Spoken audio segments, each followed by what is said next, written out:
I smoothed my Prada dress as I walked into the country club, the invitation to my mother's 60th birthday party feeling heavy in my designer clutch.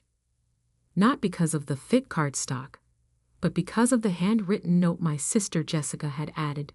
Try to dress appropriately this time. No need to remind everyone about your career choices. My name is Victoria Chen, and at 32, I was apparently still the family disappointment. Despite building a successful private equity firm from scratch, despite managing over $2 billion in assets, I was still the one who had abandoned the family practice to play with money. The Maxwell Country Club's grand ballroom was decorated in my mother's favorite cream and gold theme. Crystal chandeliers cast elegant shadows over round tables where Seattle's most prominent medical families gathered to celebrate Dr. Diana Chen, renowned neurosurgeon and perfect mother, at least to my siblings. Vicky, my father's voice boomed across the room. Dr. William Chen, chief of surgery, approached with my sister Jessica and brother Michael flanking him like perfectly groomed satellites. Both followed in his medical footsteps. Jessica, a cardiothoracic surgeon, Michael, a neurosurgeon like Mom. "You came," Jessica said, eyeing my dress with barely concealed criticism. "And in red. How bold." I bit back a retort about how my Prada probably cost more than her monthly salary. "Happy birthday, Mom," I said instead, turning to the guest of honor. My mother's smile was practiced, professional, the same one she used for hospital board meetings. "Thank you for coming, Victoria. Your Aunt Sarah was just asking about you." Aunt Sarah, the family gossip coordinator. Right on cue, she materialized beside us, wine glass in hand. "Victoria, darling," she trilled, "still doing that investment thing. Such a shame about medical school. You had such potential." I forced a smile. "The investment thing is going quite well, actually. We just closed a major." "Oh, Jessica, tell everyone about your latest surgery." Aunt Sarah interrupted, effectively dismissing my accomplishments. 12 hours in the OR, I heard. Simply brilliant. The pattern was familiar. Every family gathering became a medical conference where my siblings' achievements were celebrated, while my success in finance was treated like a hobby gone too far. Never mind that my firm, Aurora Capital, had become one of the most successful boutique investment firms on the West Coast. I checked my phone discreetly. A message from my executive assistant, Margaret. "Everything's ready. Documents signed. Press release approved. Should I proceed as planned?" I typed back quickly. "Wait for my signal." "Victoria, put the phone away," my mother chided. "It's time for the toasts." The guests gathered around the main table. One by one, my family members stood to praise the birthday girl. Father spoke about their shared passion for medicine. Michael discussed following in her footsteps. Jessica tearfully thanked Mom for being her role model in a male-dominated surgical field. Then Aunt Sarah stood up, champagne glass swaying slightly. "To my beloved sister-in-law, who raised 3 children. Well, 2 successful doctors at least." She laughed, others joining in. "Some of us just aren't cut out for greatness, right, Victoria?" The room tittered. Jessica smirked. Michael at least had the grace to look uncomfortable. "She's always been a disappointment," Aunt Sarah continued, warming to her theme. "But Diana never gave up hope that Victoria would come to her senses. There's still time for medical school, dear." More laughter. My mother didn't even bother to defend me, just smiled, that practiced smile. I felt my phone buzz again. "Margaret, CNN wants a comment on the acquisition. NYT running the story in 10 minutes. Should I delay?" I looked around the room at my laughing relatives, at the decades of dismissal crystallized in their smirking faces, at my siblings' smug superiority and my parents' practiced disappointment. "No," I typed back. "Come now. Bring everything." "On my way," she replied immediately. 3 minutes. I stood up, smoothing my red dress again. "Actually, Aunt Sarah, I have an announcement of my own." "Victoria," my father warned, "this is your mother's moment." "Oh, I think Mom will want to hear this," I said, just as the ballroom doors opened. Margaret walked in, impeccable in a tailored black suit, carrying a leather portfolio. Her heels clicked purposefully across the marble floor as conversations died away.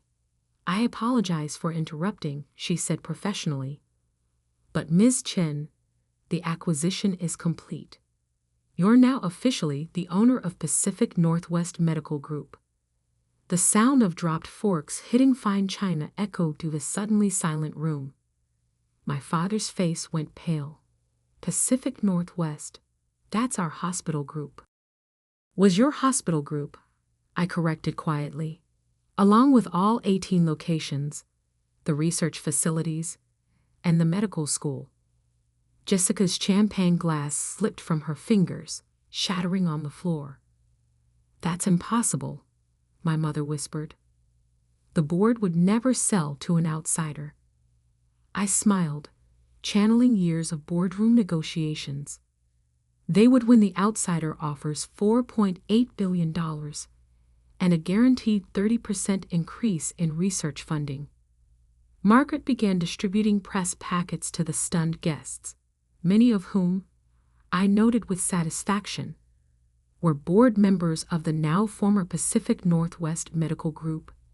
"Happy birthday, Mom," I said softly. "I hope you don't mind that I bought the family business. I know how much you all value medical tradition." The room erupted in chaos as my phone began lighting up with news alerts. I nodded to Margaret, who stepped forward with the full announcement package. Sometimes the biggest disappointments come with billion-dollar price tags. The next few minutes unfolded like a carefully orchestrated symphony of shock. Margaret distributed detailed press packets outlining the acquisition, while my phone continuously lit up with notifications from Wall Street Journal, Bloomberg, and Reuters. Pacific Northwest Medical Group acquired in $4.8 billion deal by Aurora Capital. Breaking. Largest medical group acquisition of 2024. Victoria Chen, the private equity queen, who just bought her family's legacy. My father grabbed one of the press packets, his hands shaking slightly. "This is a joke. It has to be." "Page 3 as the complete transaction summary," I offered helpfully. "The board voted unanimously this morning. Though I'm sure Aunt Sarah's husband Robert can confirm that, being the board secretary and all." All eyes turned to Uncle Robert, who suddenly seemed very interested in his water glass. "Robert?" Aunt Sarah's voice rose shrilly. "Did you know about this?" He cleared his throat uncomfortably. The offer was extremely generous. The pension guarantees alone were unprecedented. Margaret stepped forward again, her tablet displaying real-time updates. "Ms. Chen, CNBC is requesting a live interview in 20 minutes. Also, the first wave of organizational changes is ready to implement." Jessica jumped up. "Organizational changes? You can't just walk in and start firing people." "Actually," I replied calmly, "as the new majority owner, I can, but I'm more interested in certain strategic repositioning." I nodded to Margaret, who pulled up a document on her tablet. "Dr. Michael Chen," she read professionally, "currently heading neurosurgery at Pacific Northwest General, is being transferred to our new research facility in Anchorage, Alaska." Michael's face went from red to white. Alaska? Don't worry, I assured him. The Polar Bear Research Initiative is fascinating. Mom always said you had a way with dangerous animals. This is revenge, my mother said quietly, finally finding her voice. Because we wouldn't support your decision to leave medicine. I turned to her, keeping my expression neutral. No, Mom. This is business. Something none of you ever bothered to understand. Margaret continued reading. Dr. Jessica Chen's cardiac unit is being restructured. Her new position will be coordinating with our rural satellite clinics in eastern Washington. Rural clinics? Jessica shrieked. My research will be handled by more qualified teams, I finished. Teams that don't falsify data to get published. The room went silent again. Jessica's face drained of all color. Oh yes, I added, the acquisition due diligence was very thorough. We found some interesting irregularities in your last 3 papers. The medical board will be receiving a full report next week. My father stood up, attempting to reassert control. Now listen here. No, Dad, you listen. I held up my phone, displaying a chart. Pacific Northwest's profit margins have dropped 40% under your leadership. The research department has fallen to 9th place nationally. The only thing growing is the administrative bloat that keeps our dear family members in cushy positions. Margaret distributed another set of documents. The comprehensive audit results, she explained to the stunned room, including detailed breakdowns of nepotism in hiring practices, misallocation of research funds, and some creative accounting in the charity care program. Several board members began urgently texting their lawyers. Aunt Sarah was practically hyperventilating. You've been running this hospital group like a family country club, I continued. Promoting based on last names rather than talent. That ends today. My mother's birthday cake sat forgotten on the main table. 60 unlit candles standing like accusatory fingers. The press release goes wide in 2 minutes, Margaret announced. The markets open in 12 hours. Would you like me to summarize the projected stock impact? I smiled. No need. I'm sure my family understands basic economics. When news breaks that Aurora Capital is modernizing Pacific Northwest's outdated management structure, shares should jump at least 25%. You can't do this to your own family, my mother pleaded. Funny, I replied.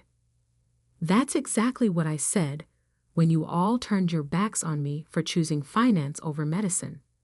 When you excluded me from family events because I was an embarrassment. When you told every family friend that your daughter was finding herself instead of acknowledging I was building a billion-dollar company. I walked to the main table and picked up the champagne bottle. But let's not waste Mom's birthday party on business talk. After all, family comes first, right? That's what you always said, Dad. The door opened again as my firm's PR team entered, followed by photographers from major business publications. Mrs. Chen, one of them called out, "Could we get a photo of you with your daughter? The businesswoman who just made your hospital group national news." My mother's practiced smile completely failed her. Actually, I said, let's make it a real family photo. Jessica, Michael, come stand by Mom. Dad, too. I turned to Aunt Sarah. You should join as well. After all, you've all been so supportive of my career choices. They moved stiffly into position, years of society photos making it automatic even in crisis. Perfect, I said, raising my glass.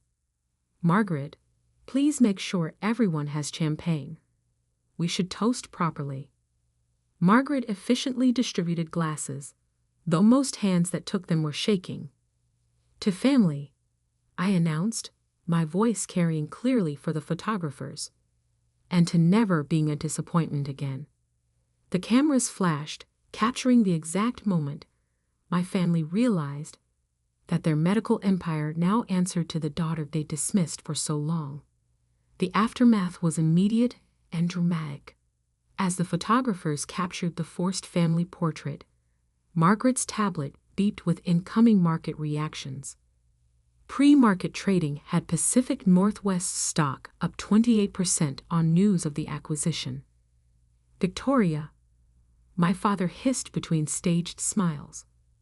"We need to talk privately." "Now." "Of course," I agreed pleasantly.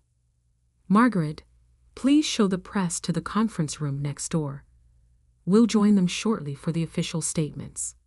As the media filed out, my father's professional demeanor cracked completely. "How long have you been planning this? This hostile takeover?" "Hostile?" I raised an eyebrow. "The board voted unanimously. Though you'd know that if you'd attended the meeting instead of sending your proxy to Uncle Robert. Because I was planning your mother's birthday," he exploded. "No," I corrected. "Because you never thought I'd be capable of something like this." The disappointment couldn't possibly understand enough about business to outmaneuver the great Dr. William Chen. Jessica stepped forward, her surgeon's confidence wavering. "The rural clinics. You can't really mean to." "Page 12 of the reorganization plan," Margaret interjected smoothly, handing her a detailed document. "Your transfer is effective Monday. The housing allowance in Yakima is quite generous." "Yakima?" Jessica whispered, horror-struck. "Consider it a character-building opportunity," I smiled. "Mom always said we should give back to underserved communities." Michael was frantically scanning his own transfer papers. "This is ridiculous. I'm one of the top neurosurgeons in Seattle." "You're the son of the top neurosurgeon in Seattle," I corrected. "There's a difference. One the medical board will be very interested in when they review your certification history." My mother, who had been unnaturally quiet, finally spoke. "What do you want, Victoria?" "Money." "Recognition? Is this about your trust fund?" I laughed, the sound echoing off the crystal chandeliers. "My firm manages $2 billion in assets, Mom. I make more last quarter than the trust fund is worth." "Then why?" she demanded. "Margaret," I called, "show them the other folder." My assistant produced a thick file, placing it on the table next to the untouched birthday cake. Inside were papers spanning 15 years. Every dismissive email, every snide comment about my career choice documented in family correspondence, every time they'd excluded me from medical galas or fundraisers because I was just in finance. "I kept everything," I explained. "Every time Aunt Sarah announced my failure at family events. Every time Jessica told hospital staff I couldn't hack it in medicine. Every time Dad introduced Michael as his successful child at medical conferences." The room was dead silent now, not even Aunt Sarah daring to speak. "But most importantly," I continued, pulling out one final document, "I kept Mom's letter from 3 years ago. The one where you said you were grateful your reputation in the medical community wouldn't be tarnished by my choices anymore." My mother's face went ashen. "That was private. Like the private board meetings where you blocked Aurora Capital from hospital partnerships because you didn't want your daughter's hobby business associated with Pacific Northwest?" I asked sweetly. "Those kinds of private discussions." Margaret's tablet chimed again. "Ms. Chin, the SEC filing is complete. Would you like me to announce the new board composition?" "Please do," I nodded. She turned to address the stunned family. "The new board of directors for Pacific Northwest Medical Group will be led by Chairwoman Victoria Chen. The executive committee includes 3 Harvard Business School professors, 2 healthcare innovation experts, and the former CEO of Mayo Clinic. "You're taking control of the board?" my father stammered. "I already have," I corrected. "The shareholder vote was this morning. Though you'd know that if you read any of the proxies you signed last month. Amazing how people don't question paperwork when they think they're too important to be challenged." Jessica sank into a chair, her perfect surgical posture crumpling. "This will ruin us." "No," I said firmly. "This will fix what you ruined." Pacific Northwest's rankings have dropped every year under family management. The research output is a joke. The only things growing are the administrative salaries for family members. I picked up my champagne glass again. But thanks to Mom's excellent birthday party timing, we get to announce the restructuring as a positive transformation. The Loved Family Medical Group embraces next-generation leadership. Much better headlines than nepotism-riddled hospital group forced to modernize. Margaret approached with a final set of papers. "The press is ready for your statement, and Dr. William Chen's office has been cleared as requested." My father's head snapped up. "My office?" "The new CEO starts Monday," I explained. "She's from Johns Hopkins. Highly recommended. Though she might keep some of your degrees on the wall, as a historical reference." The weight of what was happening finally seemed to hit them. This wasn't just an acquisition. It was a complete dismantling of their medical dynasty. "You've destroyed this family," my mother whispered. I straightened my red dress, checking my reflection in a nearby mirror. "No, Mom. I've just reorganized it. More efficiently, more professionally, and more profitably." I smiled. "Isn't that what you always wanted? For me to learn from your example?" Margaret opened the ballroom doors, where cameras and reporters waited. "Now," I said, "shall we go tell everyone about the exciting changes coming to Pacific Northwest Medical Group? After all, it's a birthday celebration. We should give them something to remember." The following weeks transformed Pacific Northwest Medical Group with the same surgical precision my family had once prided themselves on. Margaret orchestrated the transitions flawlessly, each change cutting deeper into the old dynasty's power structure. Jessica's rural reassignment made the local medical newsletter. Top Seattle surgeon brings expertise to underserved communities. The PR team crafted it perfectly, making any complaint from her sound like elitism. She lasted 2 weeks in Yakima before resigning. Last I heard, she was interviewing at small private practices in Portland. Michael's Alaskan adventure never materialized. The morning his transfer was announced, 3 different medical boards received anonymous tips about his certification irregularities. He took an indefinite leave of absence to spend time with family. The fact that this coincided with a formal investigation was, officially, unrelated. Aunt Sarah's husband, Robert, quietly retired from the board, though the SEC's interest in certain voting irregularities during his tenure suggested the quiet wouldn't last. They sold their Bellevue mansion and moved to Arizona, citing the better weather rather than the ongoing audit of family banking records. My father held out the longest, attempting to rally his old medical school contacts for support. But influence only goes so far when faced with stockholder satisfaction. Pacific Northwest's share price had jumped 45% in the first month under new management. Efficiency was up, costs were down, and research grants had doubled. "The Q1 numbers are excellent," Margaret reported one morning, exactly 30 days after my mother's birthday party. The Wall Street Journal is running a feature on the successful transformation of family-run medical groups. They're calling you a healthcare visionary. I smiled, looking out from my new office. formerly my father's, at the Seattle skyline. And the staff satisfaction surveys?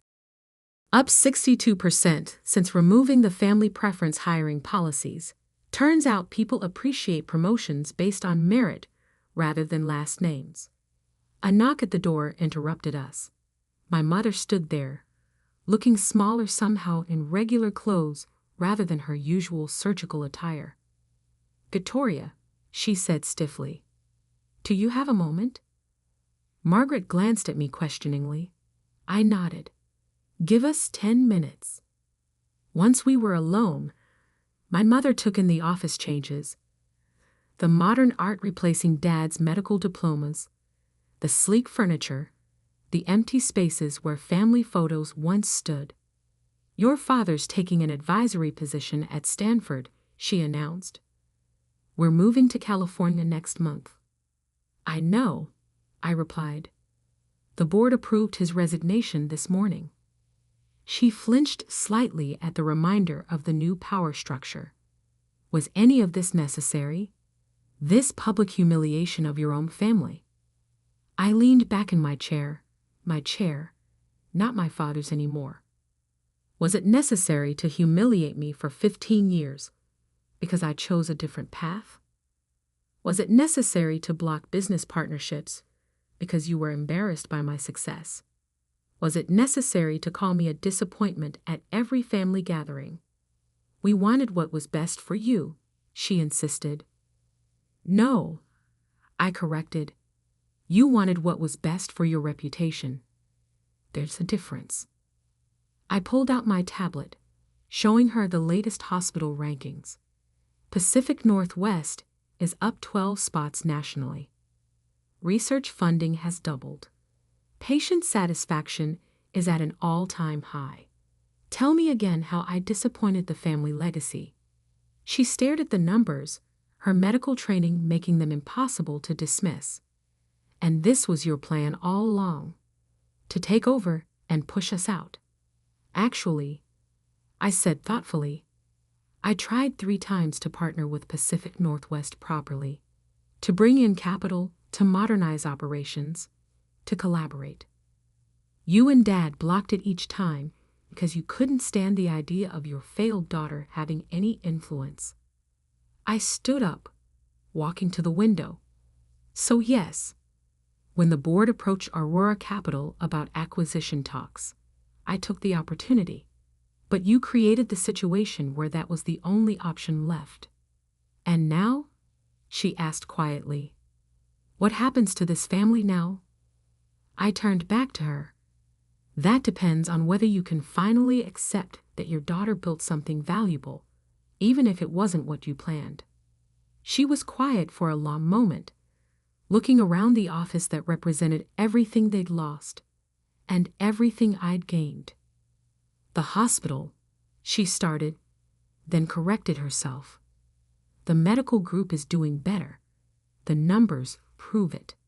It wasn't quite an apology, but from Dr. Diana Chen, it was close. "Yes," I agreed, "it is." She nodded once, gathering her designer handbag. "Stanford will be different. A fresh start, perhaps." "Perhaps?" I echoed. At the door, she paused. "That red dress, at my birthday, it was quite striking." Then she was gone, the click of her heels fading down the hallway. Margaret entered a moment later. "Everything okay?" I smiled, sitting back down at my desk. "Schedule a call with Stanford's board for next week. Let's discuss potential West Coast partnerships." She raised an eyebrow, offering an olive branch. "No," I replied, picking up the latest financial report. "Just good business. After all, that's what the disappointment does best."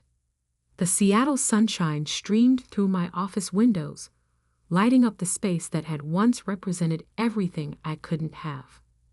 Now it was simply another milestone in the empire I'd built. Not despite my family's dismissal, but because of it. Sometimes the greatest revenge isn't in destroying what others built, but in building something better than they ever imagined possible, even if it takes a birthday party to deliver the news.